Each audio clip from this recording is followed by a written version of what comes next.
সম্প্রতি ভারত থেকে বাংলাদেশের বিভিন্ন সীমান্ত দিয়ে ঘটেছে একাধিক পুশিনের ঘটনা। দেশটির দাবি, অবৈধ অভিবাসীদের শনাক্ত করে বাংলাদেশে পুশব্যাক করেছে তারা। মুম্বাইয়ের নাগরিক সমাজের সংস্থা সিটিজেন্স ফর জাস্টিস অ্যান্ড পিসের প্রকাশিত এক দীর্ঘ প্রতিবেদনে উঠে এসেছে এ তথ্য।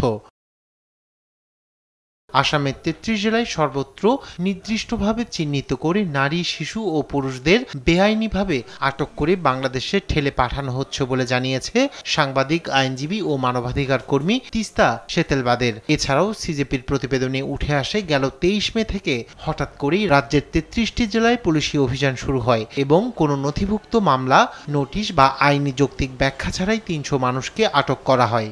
ভারতে কোন জায়গায় বাড়ি?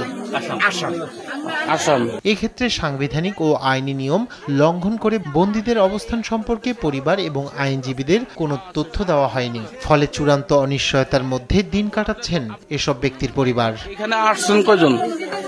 এদিকে রোববার ওইসব ভারতীয় নাগরিকের অনেককে বাংলাদেশ থেকে পুশব্যাক করা হয়েছে বলেও সিজেপির এই বিশেষ প্রতিবেদনে উল্লেখ করা হয়।